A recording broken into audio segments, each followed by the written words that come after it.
7, 9, 8, 7, 6, 5, 4, 3, 2, 1.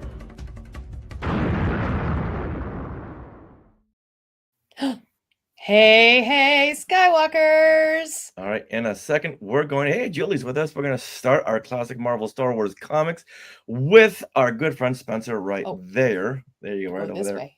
Hi.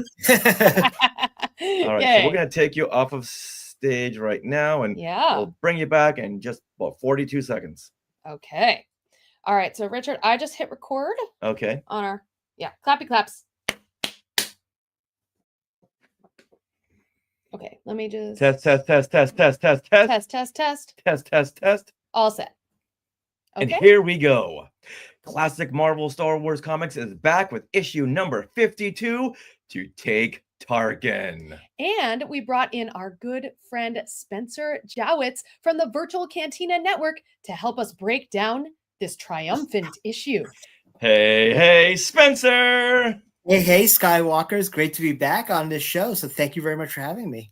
Well, welcome back to the big show. So glad that you're here because, like we said, this is a triumphant issue. And if it's going to be a triumphant issue, we got to have our good friend Spencer with us. Yeah. Well, thank you. It's a triumphant issue. It goes with a bang.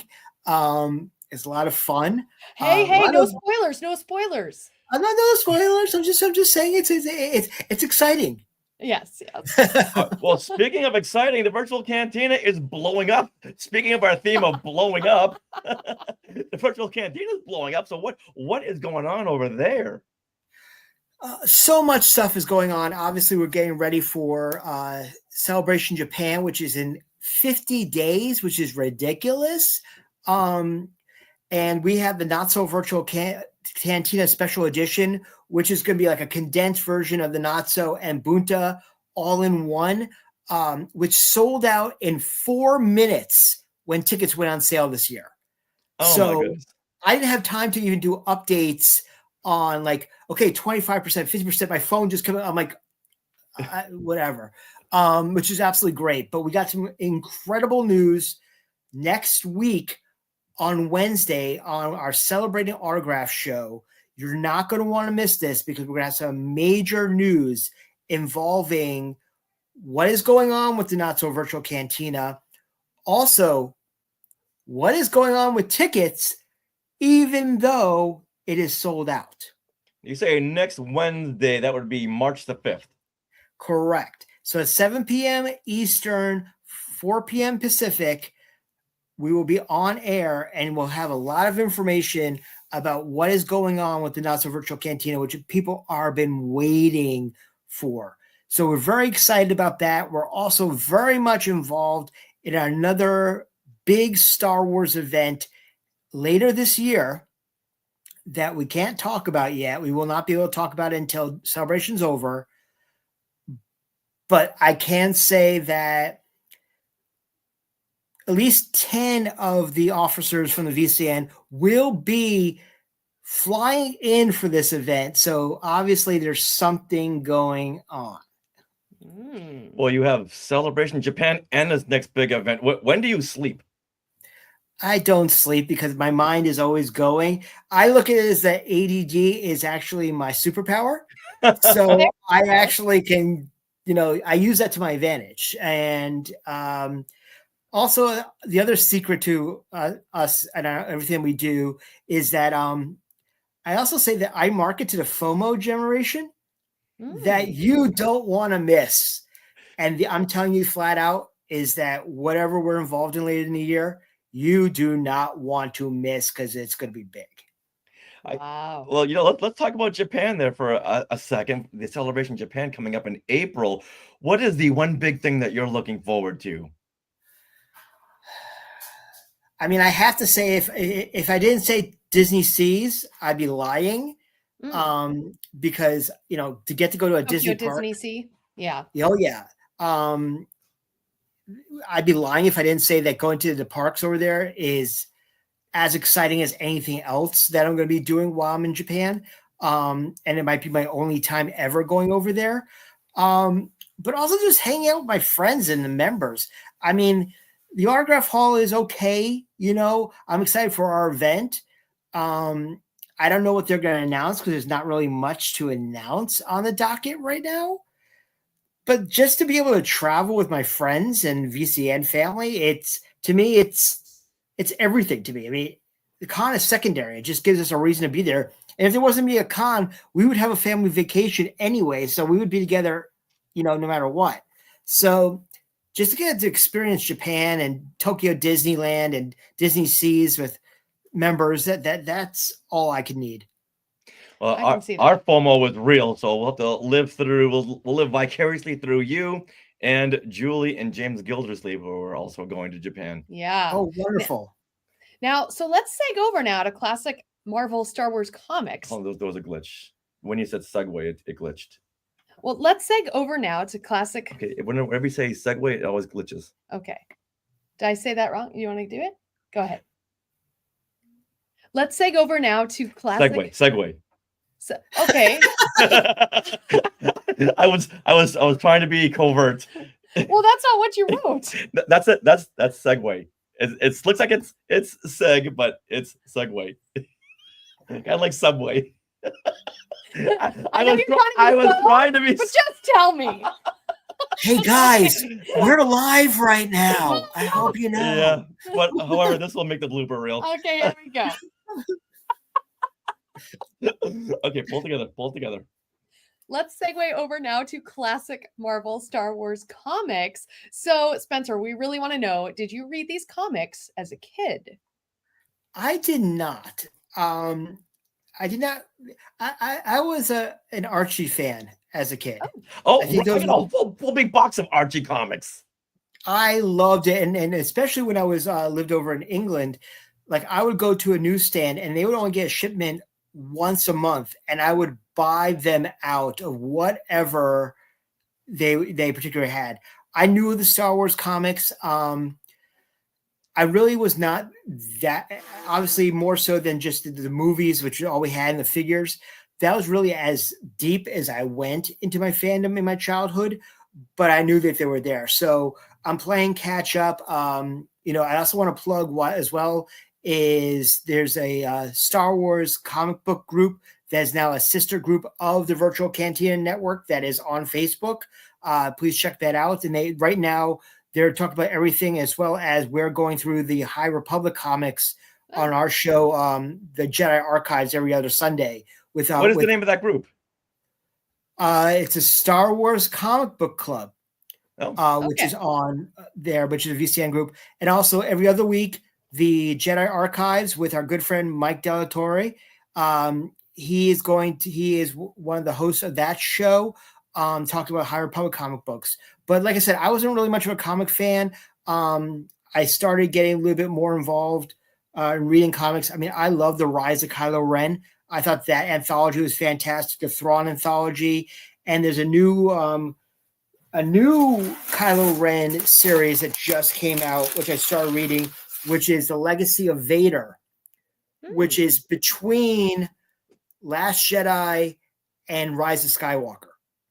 Whoa. What's happening with Kylo Ren's rise to being supreme leader.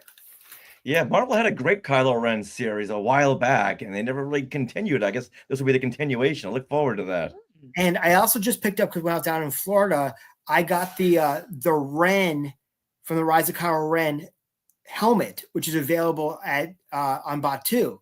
So it looks like Destro's helmet with like the symbol of Ren on it. So it's kind of cool. I love that. But yeah, wasn't really a big comic fan when it came to Star Wars and stuff, but obviously always loved, anything that came out. Yeah. Okay. I collected the Archies and the Jugheads and the Betty and Veronicas, the Spidey super stories, and of course the Star Wars official. The Star Wars, series. absolutely. Yeah, this spanned from 1977 through 1986, and I got each copy the day it came out. And doing the series, this classic Marvel Star Wars comic series, I love to share the memories of reading these vintage comics as a kid, or looking at the artwork like I did for the first 90 issues. And as we go through them, I love making the connections between the comics and the films, the TV shows, the novels, and the video games, because I think each comic, there's another inspiration for a character or situation that pops up later on, and we love making those connections. Yeah, and so I have never read these comics like you, Spencer. I've never read these comics as a kid. I'm reading them for the very first time, so I'll share my 21st century response to these comics, which is often perhaps a little comical. And also, I love looking at the artwork, and I Yes. have some very artistic thoughts about what they create.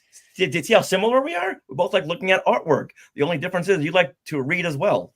Yes, when I was a kid, I would just pick up any novel I could and just read it. That was me. I think I'm on the last chapter of Splinter of the Mind's Eye. I'm sure you are. I'm almost done. Came out 1978, but I'm almost done. All right. As a reminder, the last classic Marvel Star Wars comics that we did was issue 51, Resurrection of Evil. And this sets up the payoff that we'll see in To Take the Tarkin. So here is the summary. To take Tarkin. Are you sure? Because I thought it was To Take the Tarkin. You know what? Hold on Let's one. check. Another blooper situation. I'm pretty sure it's To Take the Tarkin. Does That would be- anybody know who's watching? Let us know. I think Ian is saying that. Oh, you're right. To take the Tarkin. That's what I thought. Okay. See, your So wife is always right. Here is the summary. Okay, Well, now, is this the summary to issue 51? yeah, this is the. I said it right. Okay.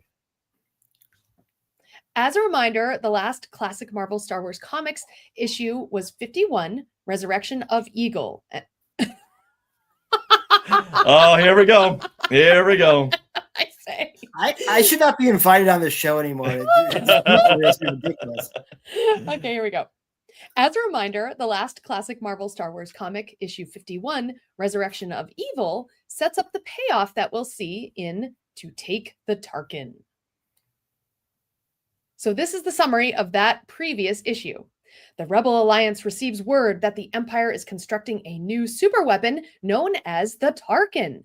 Realizing the danger the new weapon poses, Luke Skywalker, Leia Organa, Chewbacca, the droids, and a stowaway Lando Calrissian are sent to infiltrate the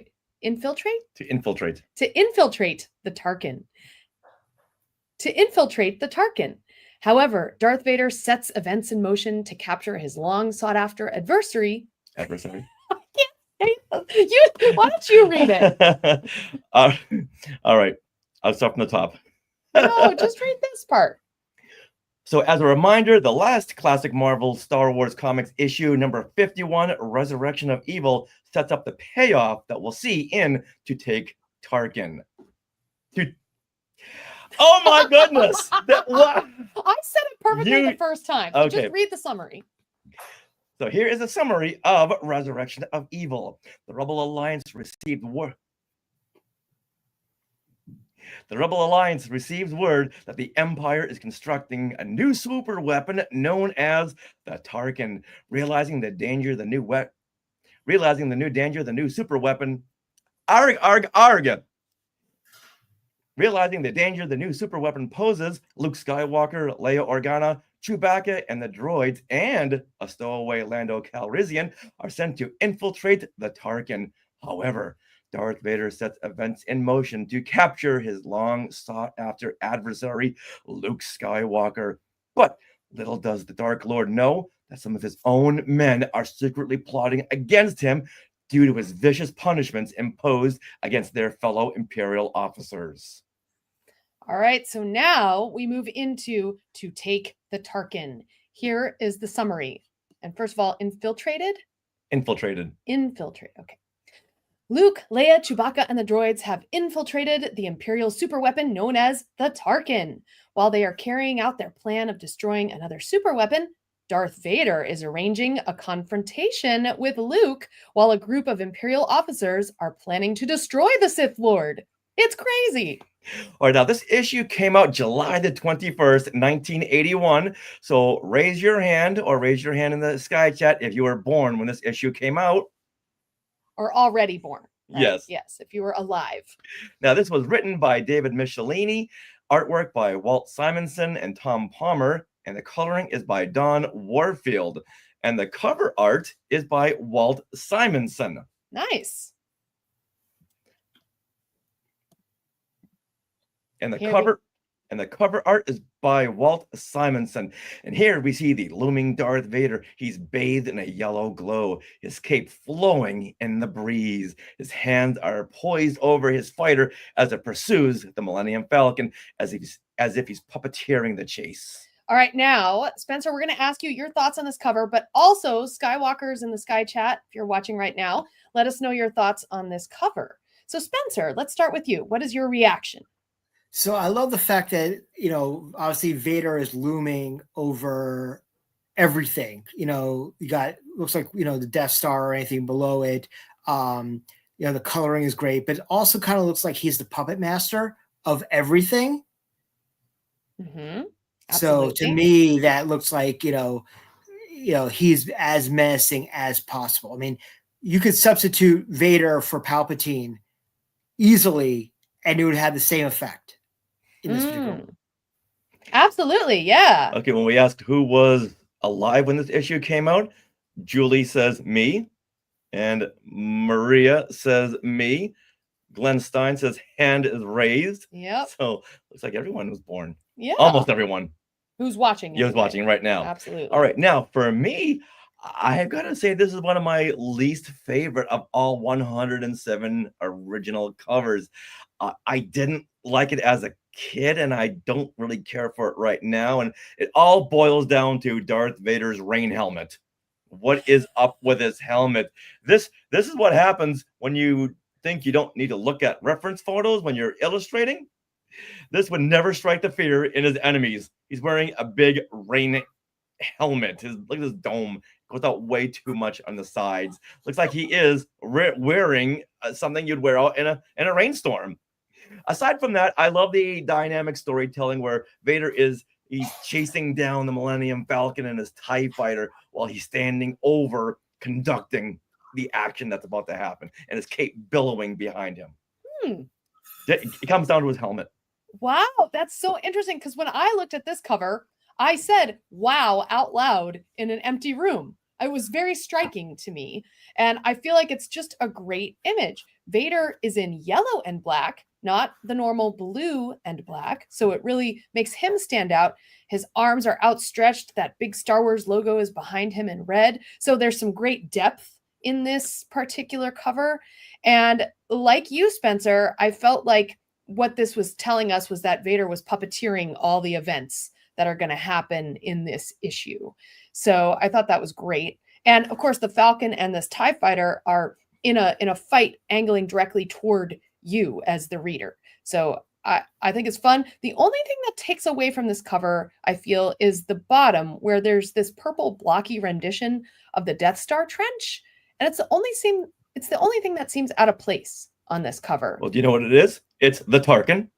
Oh, that's right. It looks like the Death Star trench, but it's a little too blocky for like the rest of the cover. It's like some other artist did that, and the rest of it was done with a very fine tip pen, whereas the blockiness was done by like crayons. If Star Wars were going to enter the Minecraft world, this is what it would look like. Exactly. Or Lego.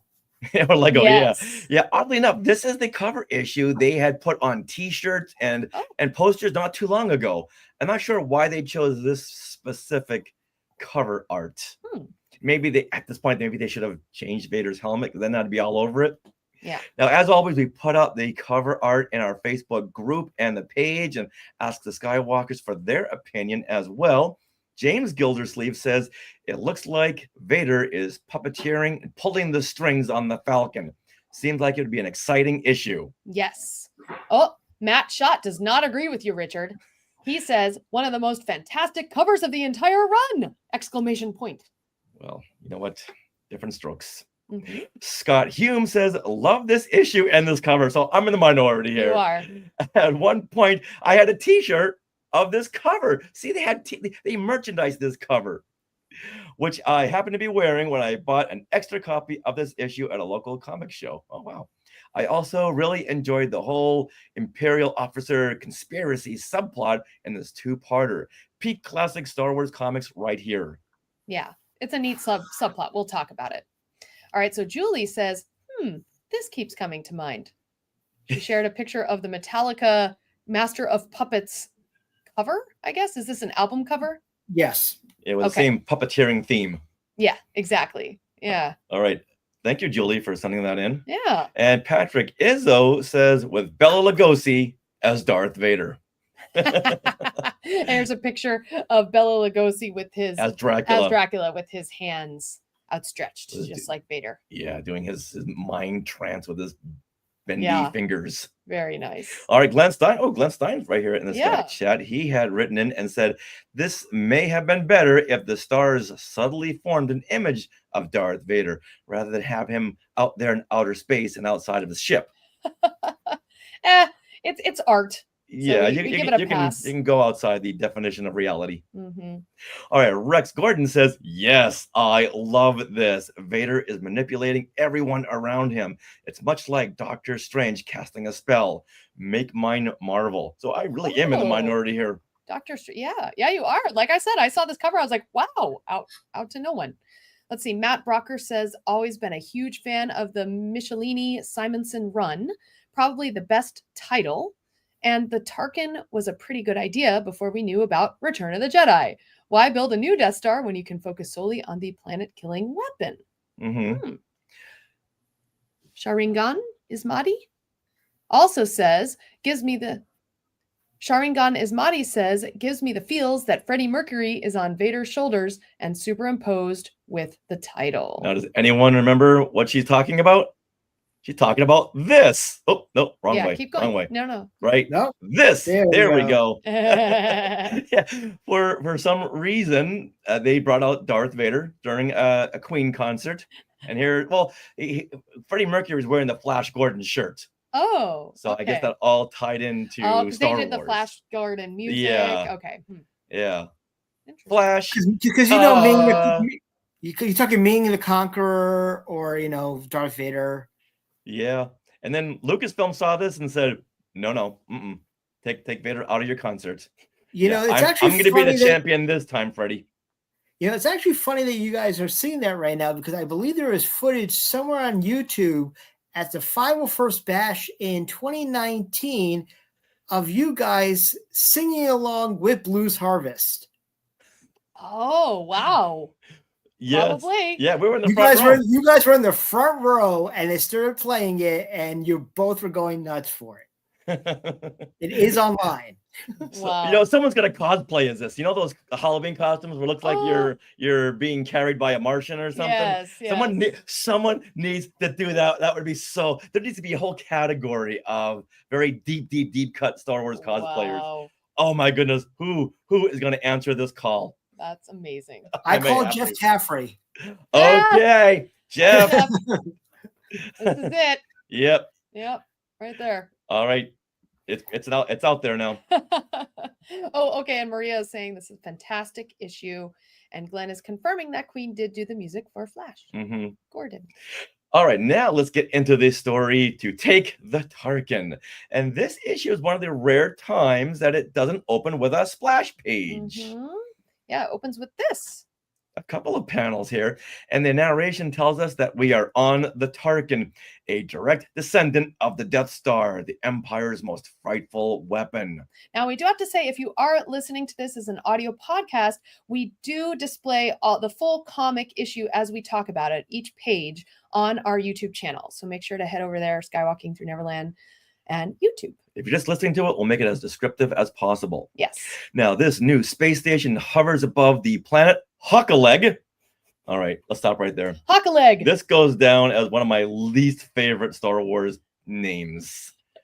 It's funny. No, it's not. It doesn't belong in Star Wars. It belongs in a museum, not in Star Wars. Huckaleg. Well, it could be worse. It could be Stu John. Oh! I like Stu John, the name that George Lucas gave the home planet to Obi-Wan during Celebration when he was doing that Q&A with Jon Stewart. Yep. Okay, I like Stu John much better than Huckaleg. That's something you do when you want to get something out of your mouth. Now, this new station could spell doom for the Rebel Alliance. Unless Vader shows up in his rain helmet, then it's like, okay, no, Vader, we're good. You're not gonna spell doom for us wearing that helmet. However, our heroes are disguised as a work crew intending to destroy the station from within. But now, these rebels can't help but wonder if they were more foolhardy than fearless in accepting this deadly mission. Now, Spencer, if you ever want to jump in and talk about anything, just jump on in. Okay. Okay, now we get to the splash page with the title, To Take the Tarkin. See? To take the Tarkin. Yeah, so this is such a great splash page, and it's a double size splash page, which takes up 2 pages of the comic book. So the Tarkin just looks massive in the foreground. We only see one piece of this ship. You don't even see the whole ship on this giant page. And as the narration suggests, the Star Destroyers surrounding it look like insects compared to their charge. The background is a black star field with a planet and a really bright white sun with yellow and orange rays that are shooting out of it that gives the scene some movement. I think without that sun, it wouldn't be as dynamic a picture. What do you guys think? Oh, very much so. It's like a big explosion in the background. Now we each... Oh, go ahead. No, I'm saying it adds some lighting effect to it too. So yeah, some it does. Yeah, that's right. There's a little yellow on the ship because of the sun right there. Now we also get a panel at the bottom right introducing each of our stars. Just like they would do like on a TV show or something, or the Star Wars Holiday Special. There you go. Yeah, I really like that way that each of those characters get their own panel and the writers are telling you about each of them and how they're feeling at the time. That's so 1970s drama. Look at that. Yeah, oh, but so look at 3PO. He's in 2.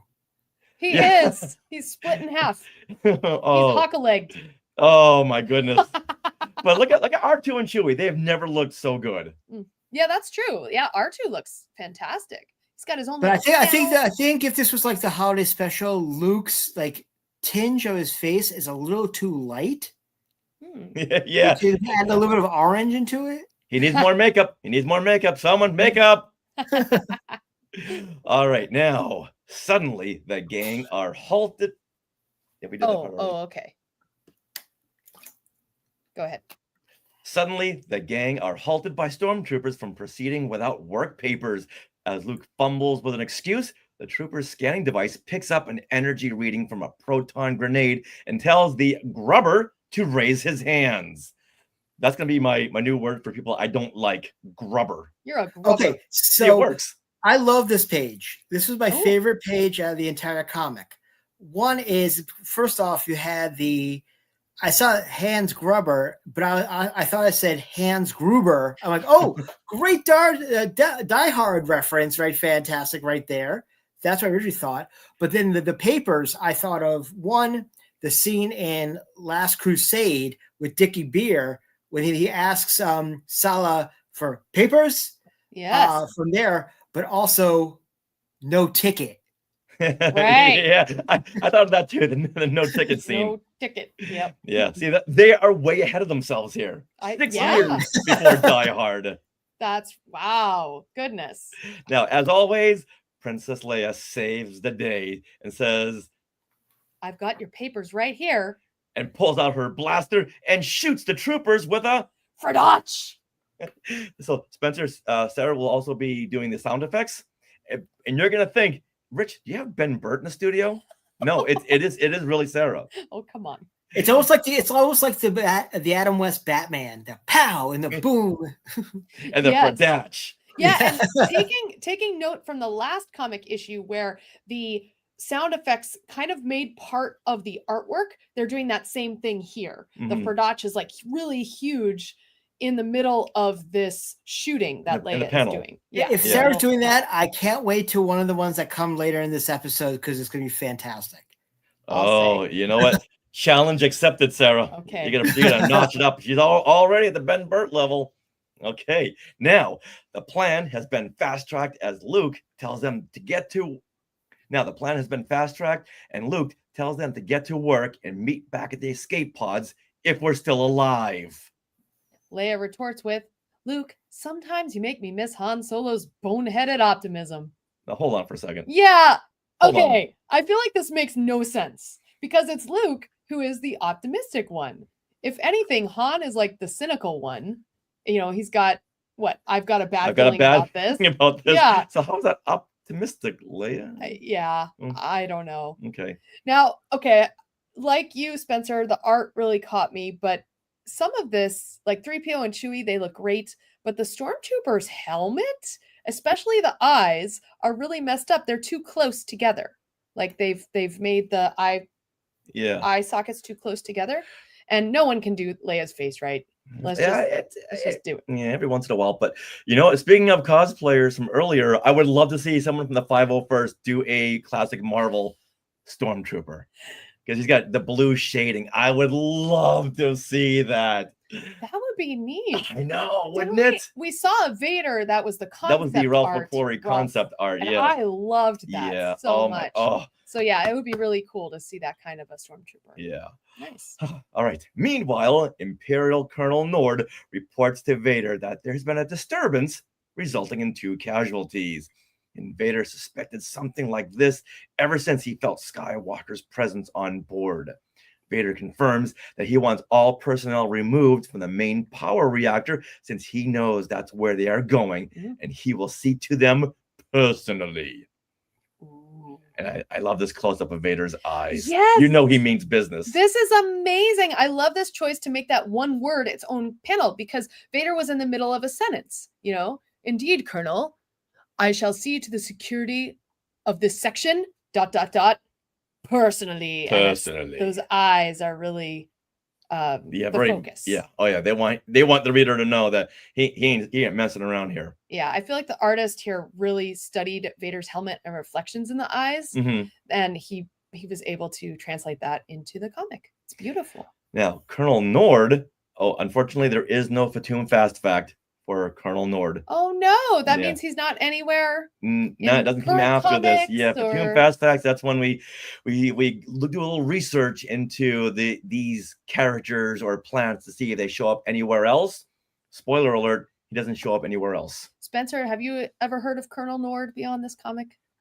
No, this is new names, but I also found that in this episode in particular that Vader's too nice.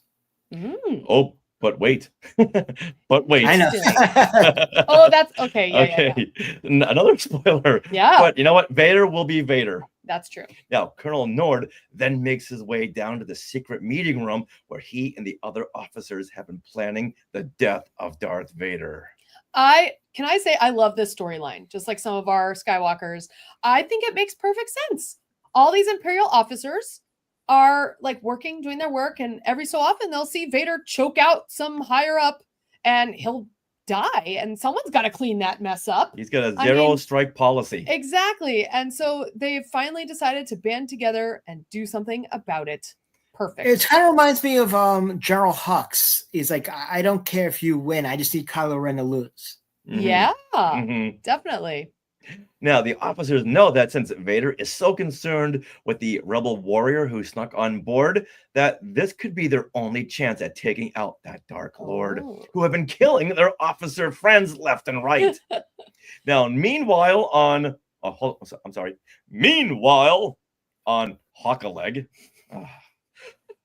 It does sound like you're like hawking a loogie. Yes, it does.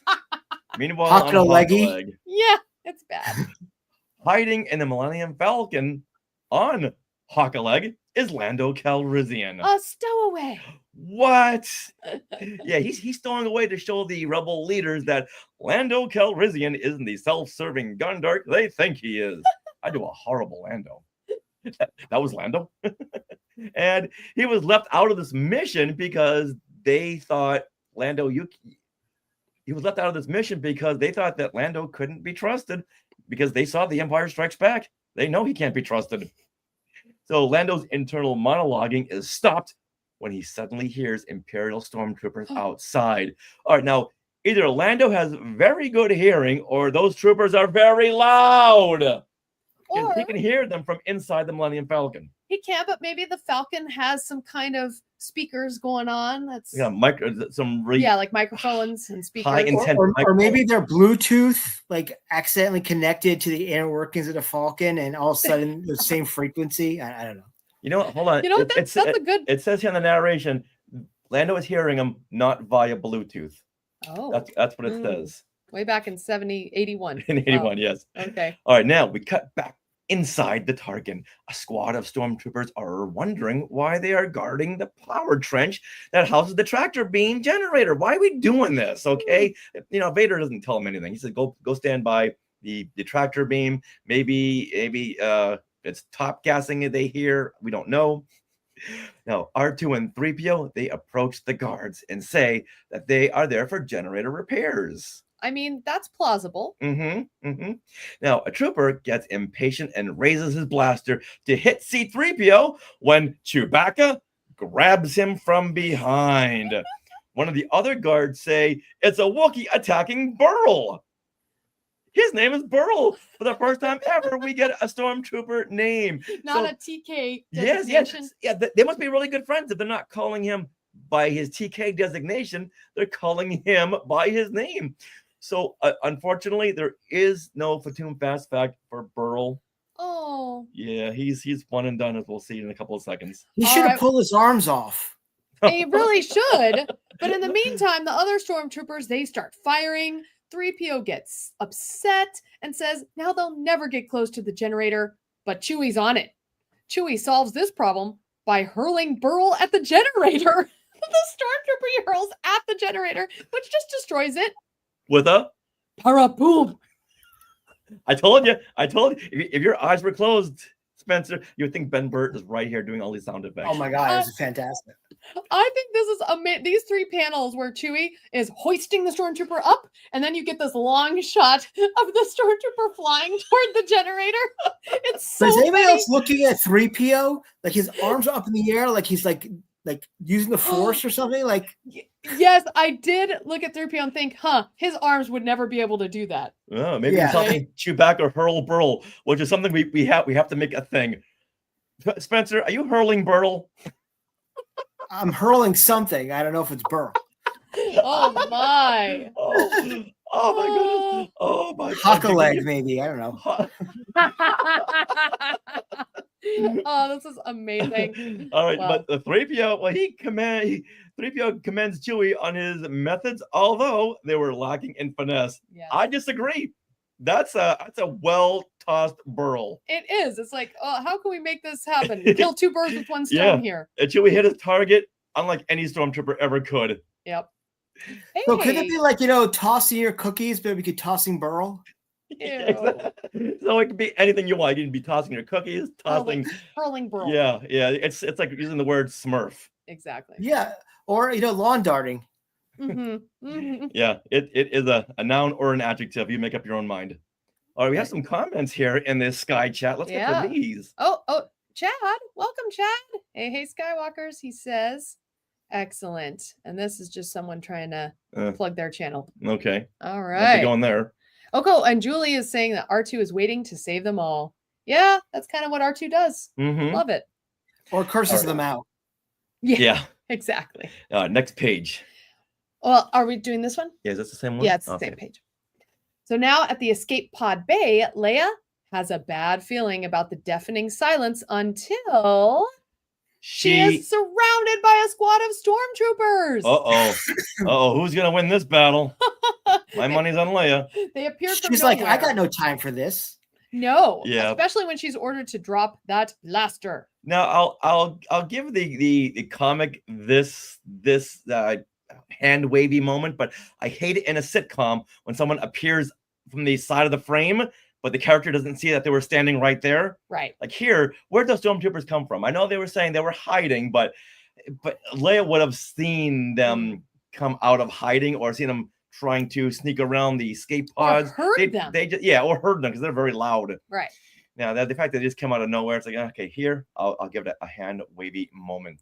But this whole page is dedicated to Leia fighting off, being a badass and fighting off these stormtroopers. Yeah. She leaps backwards and grabs blasters from the two troopers behind her.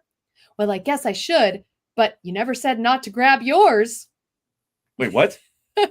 Oh, because he said drop the blaster. Oh, okay. He said drop that blaster. Okay. Yeah. Okay. So she says, well, I guess I should drop the blaster, but you never said not to grab yours. And she reaches right back with all her strength. This little 5'2" princess She's gonna make short work of these troopers. Now this sounds more like a Han Solo line, doesn't it?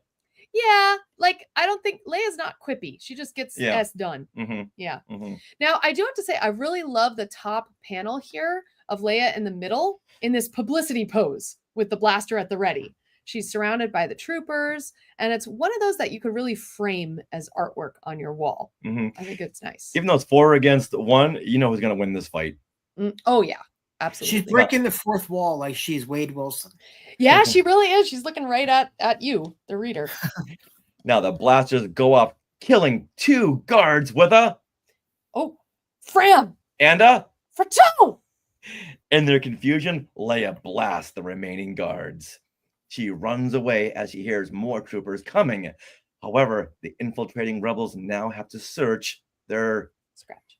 Now the infiltrating rebels have to scratch their primary escape plan. Mm. Somewhere else on the Tarkin, Luke walks along the corridor and wonders why they are all so deserted. Luke, think back to Cloud City. What happened there? This might be a trap. Yeah, definitely. And he wonders why he hasn't met with any of the resistance he'd expected. Well, speaking of Marvel being way ahead of themselves, he's looking for the resistance. Oh, That won't be a thing until the New Republic, Luke. But hey, Marvel, we give you all the credit. And wait, that's a different kind of resistance that they're talking about. Okay, all right, my bad. All right, just like on Cloud City, Darth Vader awaits. And we cut to Colonel Nord, who watches Vader's position on the monitors. This is so funny. And I give like his little diagram of Vader down at one end of the hallway, like a bird's eye view. Yeah, it's like and one I of think those Luke is in this side hallway. Roadrunner, Wile E. Coyote kind of overhead maps. Yeah, it's cute. He's exactly where he wants him to be, right in front of the airlock. However, there's someone else there. And Colonel Nord says, sorry, whoever you are. As his finger reaches For that red button. Yes. Luke, Can't you just hear the suspenseful music in the background? Like, dun, dun, Bump, bump, bump. dun, Bump, bump, bump. Yeah, exactly. He had those John Williams timpanis. Yeah. Now, Luke stops in his tracks as he feels a presence, a dangerous presence from around the corner. Vader awaits in the shadows. And I love the eyes. Look at the Vader. You can see his like eyeballs within the lens. Oh, cool. His inner monologue fantasizes about Luke joining him. And with sweat dripping down the face of Colonel Nord, he utters, die, you sorcerous slug. But hold on, I don't want to break this intense moment. But do you think Marvel meant to say sorceress like in wizard? Because here it's sorceress, like someone who is a good source of information. Look at the word. Look at the spelling on this. Yeah. S-O-U. But if you remember the line from A New Hope, don't threaten us with your sorcerer's ways, Lord Vader. Oh yeah, but it's that's spelled like wizard. This is spelled like Vader's a good source of information, a good source on dieting tips. He's a good source. Okay, actually. Well, no, that's spelled wrong. Yeah, I think they just spelled it wrong. I think they meant they meant to say sorceress, yes. Right. They added the U and they should have taken it out. It took me out of that moment. I'm taking the readers and viewers out of this moment. I'm so sorry. I'm sorry. But guess what? This last panel on this page, Richard, he's gonna push a big red button. Colonel Nord gets to do my job and is pressing a big red button. And what happens? Suddenly, behind Vader, the airlock door swings open. The Dark Lord must have sensed it and grabs on tight as the atmosphere in the corridor shrieks blindly past. Now, the erupting winds are so strong that they pull the proton grenade from Luke's hands and it bombs Vader in his dome. Oops. No, I feel bad if someone trips and I laugh, or someone gets bumped in the head and I laugh, but that's just a funny panel. It really is pretty funny. It's like the top of his dome and it bonk. Actually, is there a sound effect? There's no sound effect. Okay. Oh, but you know what? You provide one right now. Bonk. Get your Sharpie out. Yeah, exactly. Oh. Now, Vader hangs on tight outside of the Tarkin as the wind blows violently past him. Lucky for Luke, the strength of his bionic hand helps him grab onto a bar and keeps him from being blown away. He is then able to crawl into an open freight lift. Vader also has a bionic hand, actually 2 of them, and the dark side of the Force, and he pulls himself back inside the ship. Though I love the representation of wind on this whole page. It's waving and it's this light blue and light purple going past all the panels, and you can clearly see the movement. Oh, it's a in lot of this. chaotic motion. Yes. But I love this bottom panel where Vader's hand, you see Vader's hands Oh. pulling himself back into the ship while the winds are blowing the opposite direction. And you Mhm. just see his gloved hands. I love that frame. You Yeah. think this was the influence of Carrie Poppins? From The Last Jedi. Yeah. Oh. We see Princess Leia out in the debris. Oh, yes. Got it. Oh, that's funny. All All right. Now will Vader go after Luke or Colonel Nord? We'll find out after this commercial break. Mhm. Now, this Marvel Hostess crossover ad is titled The Hulk versus the Fumi Goonies. All right, so here, Sarah, you do the narration and you'll play the part of the little girl. Okay. All right, Spencer, do you want to take the part of Goonies 2 and 3 and the Hulk? Sure. And I'll be Bruce Banner and Goonie number 1. Okay. So who's Data? Who's Chunk? Who's Mouth? No, wrong Goonie. Yes. Yeah, the Fumi Goonies. That's funny. Okay, here we go. Bruce Banner stands outside of a post office. A mailman? What a great job to apply for. No enemies except a yapping dog or two. No enemy except for a yapping dog or two. Inside the post office, Bruce stares at the long line. But mailmen are civil servants. There'll be questions, forms, tests. Suddenly, 3 guys in military-looking khakis burst into the place. They are the Fumi Goonies. We are the Fumi Goonies. You're all now hostages of the revolutionary government. What lousy timing. Oh no. I feel it happen. I feel it happening. Oh, Bruce Banner transforms into the green monster known as the Hulk. You make Hulk angry. Hulk squeeze you into size of envelope and mail you through the out-of-town slot.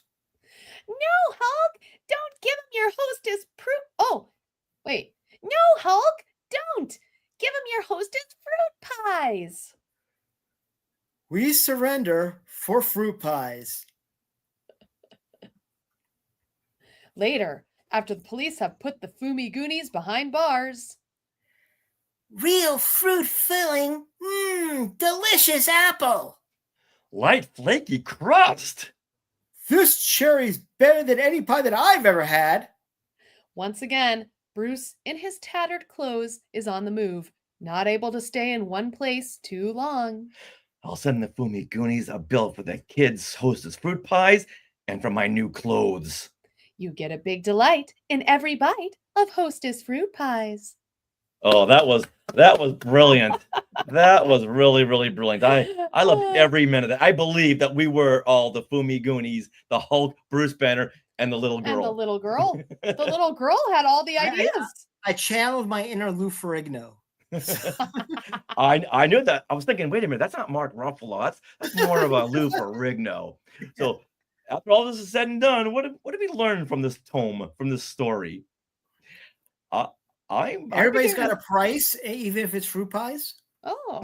Yeah, I'm beginning to think that there's a little something extra in these hostess snacks. That's the villains in every one of these crossover ads. They seem to give up very easily for a hostess Twinkie or a cupcake or a fruit pie.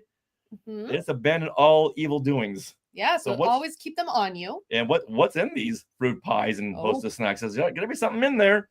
Something. And I learned that you should always listen to little girls. They have the answers. That's right. That's right. She bridged parts 1 and 2. All right. Well, after that dramatic reading, yes, let's get back to the show. Now back to the show. Okay, here Darth Vader pulls himself back into the Tarkin and lumbers against the unstoppable winds. He closes the airlock and says, "I shall deal with you, Colonel Nord." Now, how did he know it was Colonel Nord who opened up that airlock? Okay, and I have another question here, but what do you think? Spencer. I think it was one of those hand wavy moments. Yeah, it's how does he know it was him? Like, Yeah. Yeah. Like- Well, I think he just senses Yeah. what's going on, the subplot to kill him. Okay. He knows everything. All right. So I have a his question. thoughts betray him. There you go. And then what is Vader holding in this very first panel on this page? Is this a lightsaber that he's holding, or it looks like a police stick or something? What is this? A lead pipe. That's what I thought it was. like, right? But why is he holding it? He might have What is grabbed this it on the for? way outside. That's maybe he pulled it from outside. Like that's what he was holding on to go out the when he was being blown out of the ship. And then he just ripped with his mad Darth strength, just ripped it off, and he's going to go beat a guy with it. I don't know. Well, since all these Imperials like, hey, Darth Vader's killing everyone. Mhm. Well, if Vader went to kill him with his lightsaber or a force choke, they would know it was him. So maybe he's gonna get a lead pipe and beat him to death with this. That way they'll go, I don't know who did it. Oh, so it's Darth Vader with a lead pipe in the spaceship. Got it. There you go. on the Tarkin. Oh, On the Tarkin. well, we are hurling Burl. That needs to be a shirt. No kidding. Yeah. Oh my All right. goodness. Now, on the bridge, a dead man gulps. As he puts his hand on his throat. Yeah, Colonel Nord, he knows what's coming. Mhm.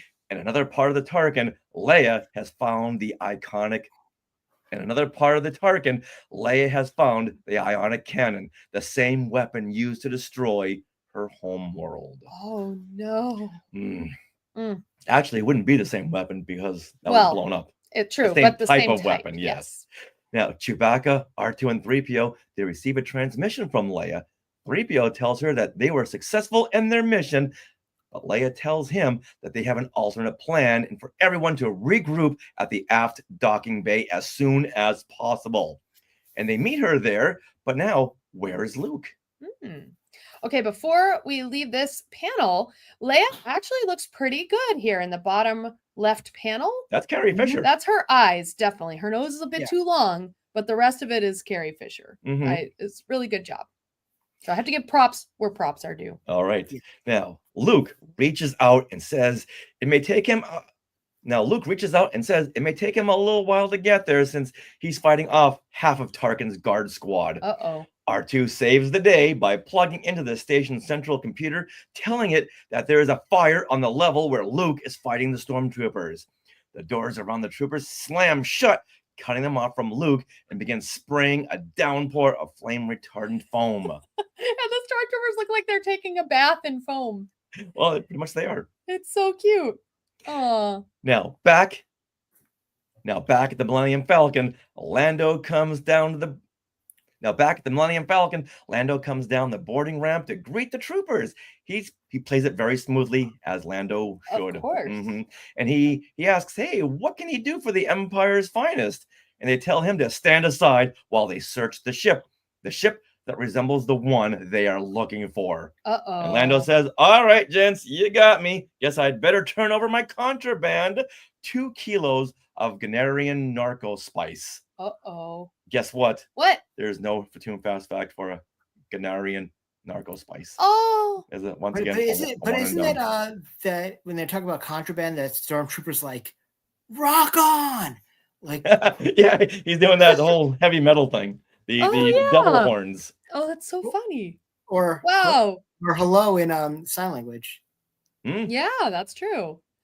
Now Lando hands over the pink bag to the trooper and says that this could make a man very rich for life, if you know what I mean. Wink, wink.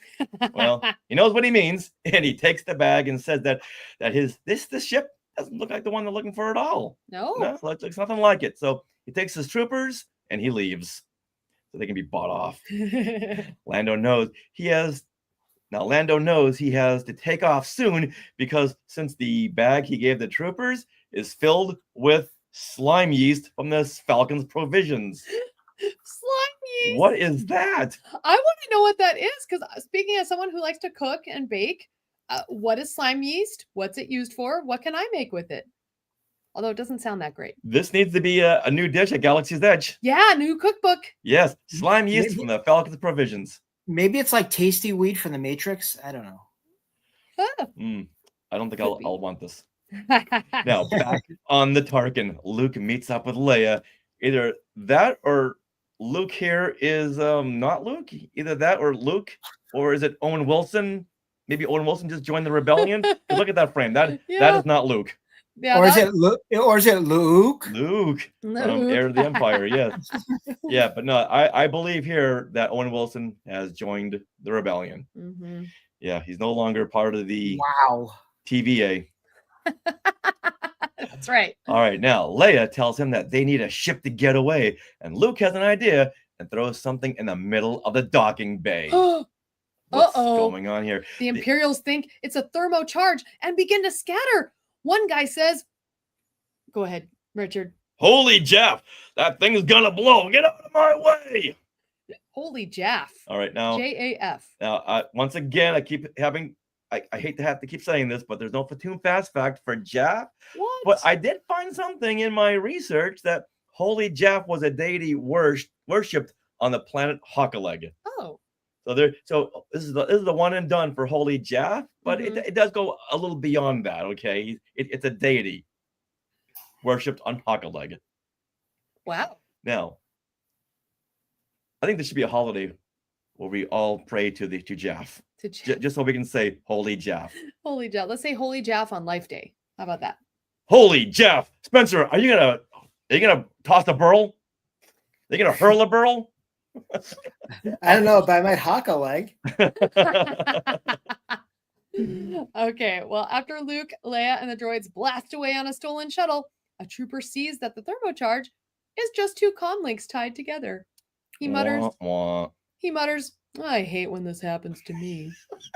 This is so funny. Someone writing this comic has a sense of humor because earlier Luke said, I hope no one realizes this is two comlinks tied together. And then later on this panel, this stormtrooper's like, this is just two comlinks tied together.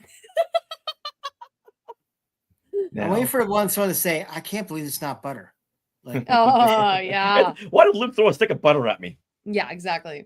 Now, Vader sees the stolen shuttle escape and orders 2 TIE fighters to pursue. No more, no less. I just want 2. Okay, now I have a big question. A question here. Do TIE fighters, when you're a TIE pilot, do you have like designated hours to just sit in TIE cockpits and wait to be dispatched? Like, how does this work? Because it seems like those TIE fighters, bam, bam, are gone, like launching in an instant. I think it all depends on the situation and what you're watching or seeing. But I've always wondered that. Sometimes they're in there waiting, and yeah, maybe that they're on the clock. So get in the cockpit, Right. Bring your iPhone, make yourself useful, do something. I feel like that would be interesting. And all of a sudden you're like just chilling out, and all of a sudden, whoa, whoosh, being launched into the launch tube. Like, Mhm. oh, I guess I'm fighting now. I don't know. It's, Just work with the moment. I'm curious about this. So I think some of them are there. It all depends on what base you're in. Maybe if Yeah. they have very little troopers, then no. But they have a lot of troopers. All right. So you guys, everything else is covered. Get in the cockpit and just sit there. Yeah. Now Luke tries to outmaneuver the fighters and reaches out to Chewbacca. I know, Chewie, we're sitting ducks out here, but what can I? Wait a minute. There's another confirmation that ducks are canon. Yay! That's so cute. We read about them in the Star Wars novelization. We heard about them in Phantom Menace. Mhm. And I know we picked out a couple of other times when ducks have Yeah, been they've used canon. them in the comics. Absolutely. Yeah. Oh, yeah. Just then, one of the TIE fighters blasts the shuttle's engines. Suddenly, both TIE fighters explode in a Fra-chow! and a. Boom! That's right. The Falcon? But how? Lando Calrissian, folks, at your service. Just hold steady and I'll bring you in. Okay, this just turned into A New Hope. Yeah, it sure did. Now, also, how did Lando know it was them in this ship? Isn't that ship Imperial? It's an Imperial shuttle, yes. Yeah. Okay. I mean, Hand wavy. hand wavy. Yep. Yeah. Yep. Yeah. Okay. Spencer, what do you think of that moment? this deal gets worse by the moment. I don't know. The tail gets worse all the time. Yeah. I like the design of it. looks very much, something like, like a Doug Chang-esque. No. Ah. I like right now, like Doug Chang is going, what did Spencer just say? I like the roundness of it. It's The something ship. different. It is, yeah. It's very not really what you'd expect an Imperial ship to look like. Yeah. There's Imperial ships have like a lot of angles on it, and it's very flushed, and have different elements to it, but you really don't see anything rounded. I think like the first time we saw like more like round stuff was like on Naboo, Yes. with their ships, and also maybe on Coruscant. Yeah, and like on Naboo, where Padme's ship is all chrome, this is chrome. Imperials have got that dark gray metal. That's true. Right. All right, now Vader doesn't like this and blasts off after this unsuspected player. He fires at the Falcon and damages the rear shields. Oh no. Luke has a plan to get Vader off of his tail. Luke has a plan to get Vader off of their tail and dumps the Falcon's water out into space. The water quickly forms into ice chunks. Vader is impressed, most impressed by this tactic. What does he say, Richard? He says, "Well done, Skywalker. Oh no. Well done, young Skywalker." I feel like he's awfully calm for losing Luke again. Like, if you think this was after Empire Strikes Back, where he lost Luke on Cloud City, and son, father, son. Yeah, but look at this tactic. He's very impressed. He's very deterred, or he's impressed. He's very impressed. Well, yes. he should have either said "Well played, young Skywalker," or "Touche." Oh, okay. Julie coming in with it was a proud dad moment. Yes. Well, Luke, you dumped all this ice out there. You know what? Bravo, Luke. Bravo. Yeah. Okay. He's very impressed by this. I can buy that. I like that. So it's like, you know what? I'll let you live another day because you dumped ice out at me. I like that. Well, I didn't see that one coming in the Force. No. All right, Vader's ship collides with a block of ice on board the Tarkin, Colonel Nord. Iceberg, dead ahead. There, that's what we're looking for. Nice. On board the Tarkin, Colonel Nord orders the gunner to prime the ionic blaster to destroy the rebels once and for all. He says in his inner thoughts, and if a certain Sith Lord gets in the way, well, such are the fortunes of war. Oh. And the narration reads, helplessly, the Star Warriors watch their screens as a too short distance away, primary ignition is completed. The Empire's new super weapon of destruction is about to fire, bringing our heroes to an end. So at this point, there might not be a Return of the Jedi. No. What's going to happen? It's firing up, and the Tarkin suddenly blows up in a huge splash page with no Ben Burt sound effects to go along with it. Yes, so the narration is saying the Empire's new weapon of destruction is about to fire, bringing our heroes to an end, and ... you turn the page, dies. Oh, whoa. Moment of silence. Yeah, now this page is just the huge explosion of the Tarkin. It's like yellow and purple and orange, and it's just kind of raining down onto the planets behind it in space. Which planet? Akaleg. They had it coming. If you look very carefully to the left, you'll see a little Colonel Nord going, Vader! But as we know, Vader is out on his TIE fighter, just like in A New Hope. So he didn't explode. No, everyone is baffled until Leia lets them in on what she did. That's right. She says, I remember the schematics R2 brought us of the original Death Star, and so I was able to switch a couple of wires to reverse the polarity modes of the cannon's fire controls, so that when it was activated, the cannon, in essence, shot itself. Just like the way Carrie Fisher would have read it. Right? And they're all like, oh, you. Frame. But first, Lando says that what if we hadn't gotten out of the Tarkin in time and they fired the cannon while they were still on board? Then she's like, meh. Yeah. Yeah, there's other heroes out there. Well, she does say, then I wouldn't be able to thank you for disobeying orders and pulling our fat out of the fire, would I? Wait, what? I don't. Pulling What? our fat out? What about Princess Leia is fat? Well, pulling out. I don't know. Pulling out. It was weird. Yeah. Okay. We'll erase this from our Marvel Unlimited subscription. But of course, Lando Okay. comes in with a princess. It was my pleasure. Now, I thought this was going to go in a whole different direction. Which way? I don't know when she says, "Well, read that previous line." Okay. Then I wouldn't. Then I wouldn't be able to thank you for disobeying orders and pulling our fat out of the fire, would I? Yeah, I thought that was going to go in a whole different direction. That sounds like a. So I'll meet you back at my room at 0800. Okay, I didn't get that at all, but Mm-hmm. very nice. But So Princess, that cape room that Han and I did, where And the cape room. yeah, I'll meet you in the cape room in 0600. But he just says, "Princess, it was my pleasure." With that, the rebels smile, returning to their controls, heading the Millennium Falcon outward to the stars and to adventure. Okay, now we never got a resolution on whether Vader survived with his ship so close to the Tarkin when it blew. I mean, I'm assuming it did, but we just don't get that one shot like they do in A New Hope, where he's like, ooh, spinning around and comes out of his spin. Yeah, if only there was a Star Wars Episode 6 to Mm. tell us if Vader lived or not. Well, it could be like almost like that scene from Robot Chicken where Vader calls Papa Palpatine and he's spinning around for weeks. Like, well, you smell like leather wrapped in burnt bacon. And like, what the hell's aluminum falcon? It could be one of those moments that he called out the Palpatine already. Like, again, I gotta save you, Vader. Again. Oh, there you go.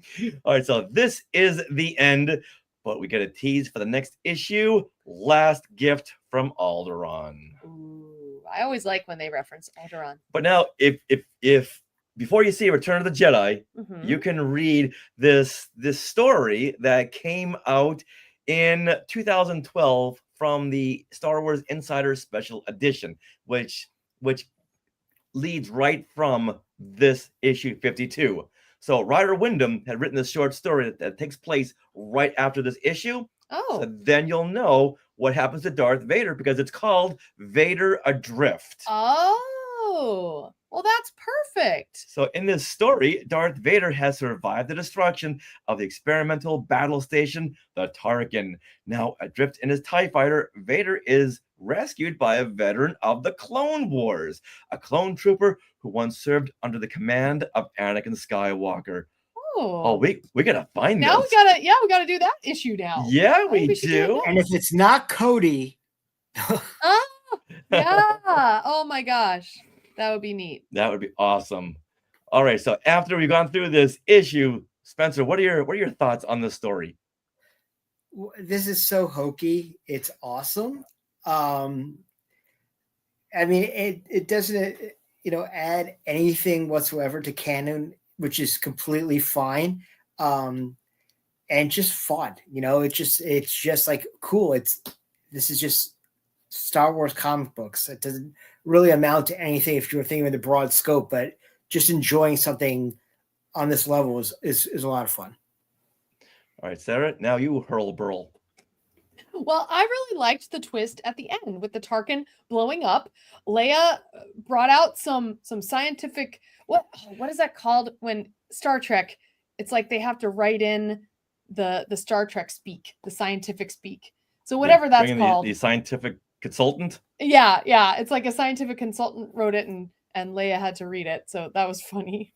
But it was something I wasn't expecting, and it turned out great in this comic. You turn the page and boom, there was the explosion, and it was Leia all along. I liked it a lot. There's a new Disney Plus series. Yes. It was Leia all along. Dun, dun, dun. And I killed the Tarkin too.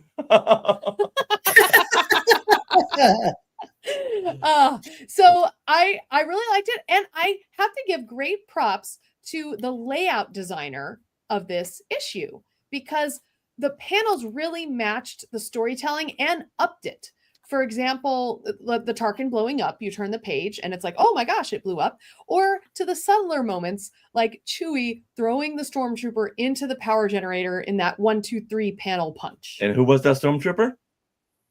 Burl. Burl, that's right. Come on. Yeah, that one. Burl. He hurled the Burl. And then, of course, Vader's one line read that made its own panel when he said, personally. And it zoomed in on the ECU of his eyes. Yeah. So I thought that was great. Extreme close up. Good stuff. Exactly. Okay, I thought this was a very fun story that replays the last half of Star Wars, as we pointed out.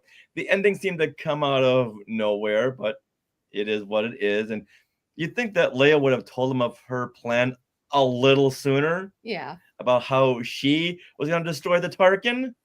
It seems like, oh, wait, hold on. Leia, you forgot a line. Say this before you got to wrap it up. I didn't know she was quite the engineer. Right, but right. apparently she is, and she seemed to have pulled this plan off to the fullest extent of her scientific knowledge. Yeah. And I'm surprised that Vader didn't bring this up when he faced off with Luke Skywalker in The Empire Strikes Back. Like, remember on the Tarkin? Remember what happened there, Luke? Why didn't he bring this up in The Empire Strikes Back? But isn't this after The Empire Strikes Back? Oh, that's right. Yeah. Okay. That's why. I'm surprised Vader didn't bring this up when he faced off with Luke in Return of the Jedi. Yeah, yeah. Say, yeah, you know what? We fought last on the Tarkin. We're gonna fight again on this new Death Star. Well, so they're walking through Endor, and that whole thing is like, I know, Father. Now about the Tarkin. And where's Colonel Nord? Yeah, we hadn't seen him died. since. He may have fallen out of the Tarkin. You never know. Fallen out into space? Into space, yeah. And then died. We don't know. We didn't see the body. Well, let's go to Vader Adrift, this comic, see what Ryder Wyndham has to say about Colonel Nord. Inquiring minds want to know. All right, so Spencer, let's go on with our favorites and some non-favorites. What is your favorite panel from this issue? I love the one when they talked about Hans Gruber early on, because quite honestly, like I said, I was like, "Whoa, this is a Die Hard reference to this. This is awesome." So that was right in the beginning, and obviously, talk about the papers brought me back to Last Crusade. So is there a favorite actual panel, a panel that you're like, oh, this would make great artwork? I would probably say that as far as panels concerned, the shot of Leia, breaking the fourth wall with the gun, like. Yes, that's a good one. Okay. Okay, now for me, I'm gonna go with page 11, and that is the proton grenade that bumps Vader in the head. that is just too funny. My favorite of now we need that on a t-shirt. See who gets it. That'd be cute. I also gotta say this other panel of him whipping in the wind in a long shot. I'd love to see that on film. And then the next panel after that, I get 3. Okay, I'm so sorry. There's my top 3 favorites where Vader's pulling himself back in the Tarkin, and you just see his hands reach in, very reminiscent of the Universal monsters. Well, you only see their hands are reaching around the corner, or Darth Plagueis in the Acolyte. You only see his hand. Right. Love that. Fine, it almost looks like a sonic charge, a seismic charge. That's bonking him in the head. Yeah, it but does it would look like that. Instead, but I was gonna scratch his helmet though. Who's gonna fix that? Yeah. Now I do have to come off you, Richard. I do think that middle panel of Vader being pulled out of the airlock is one of the coolest panels, just as a piece of art. Also, that could be Batman. Oh yeah. You don't know. Whipping in the wind. Right. But like you, I'm going to cheat and I'll pick one more. And it's the splash page of the Tarkin exploding with that one word, dies, in a big bubble of, what would that be called? Like It's like a speech bubble. Where they're yelling because they have an exclamation point and it's all jagged. Yeah, the jagged speech bubble. Very nice. All right. So, Spencer, what is your favorite line of dialogue or narration from this issue? Oh, then I'm gonna go back to the Hans Gruber from the beginning when I thought that line was great, because like I said, I had to go back several times. Like, oh, Hans Gruber. Oh, okay, cool. Nice. That's funny. Whatever makes you think of Die Hard works out. Hey, anything having to do with Alan Rickman, Yeah. Very yeah. I'm gonna go with "Die, you sorceress slug." Because Vader is very resourceful. So you know what? He's not wrong. I like that. All right, you. I'm gonna go with page 15, that bottom middle panel, where that stormtrooper is like, "Hey, this thermocharge is just two comlinks tied together," and then in smaller little words, "I hate when this happens to me." It's funny. And once again, there's a stormtrooper who is in the two-tone white and the light blue. Come on, 501st cosplayers, we've got to see this. It's Now, I wonder if you're getting upset with Google and you want to delete it, would you say "die you sourceless slug"? I mean, it would work there. It's a source of something. Yes, very much so. Yeah. Very nice. Die, you wiki slug. Like Wikipedia. Yeah. Got it. All right. So to wrap this up, Spencer, what is your most non-Star Wars moment? Your most favorite non-Star Wars moment from this issue? Non-Star Wars moment from this issue? Yeah, because something like that doesn't go in Star Wars. Well, should we go first? Maybe give him an idea. Yeah, why don't you go first? Yeah. Okay, Richard, what's yours? All right. I'm gonna go with page 15 with the holy Jaff. That thing's gonna blow. Get out of my way. Holy Jaff. Holy Jaff. Yeah. Maybe Holy Emperor, Holy Palpatine, something in universe, but unless they were gonna take this somewhere else, but they never do. Because it's Dank Ferrick. Yeah, they're trying to make that a thing. Yeah, or Carabast. Oh, yeah, that'd be great. There you go. I like that one. I like that. I know, but Marvel would have been way ahead of them time if they had done it. Now, for me, I actually do not have a non-Star Wars moment because, if anything, this issue reminded me too much of any Star Wars moments. It was like pulling from Empire, pulling from Star Wars. Yeah, but what about Vader being bumped in the head? You know what? I want to change my answer. Okay, to being the bumped. To Vader being bumped in the head. Now they had like a little tiny word bubble that went out. Yeah, that would be funny. I would probably say, having one of the Imperial officers having the chutzpah to actually try to push Vader out of a side door. Like, would he really have the gumption to do that? Well, they're thinking, hey, he's been killing all these other officers. Either we kill him or he's gonna kill us. Right. So I can see it building up to that. Yeah. Fair play. That makes sense, though, Spencer. Good pull. Mm-hmm. All right. Now, unfortunately, there are no star words in this issue where readers write in and either yell at Marvel for doing something wrong or praise them for things they're doing right. How sad. Yeah. So we can't bring up any of those or their addresses. Yeah, that's the Marvel Twitter back in 1981. I think it's so odd how they put out the addresses of these people. Published them.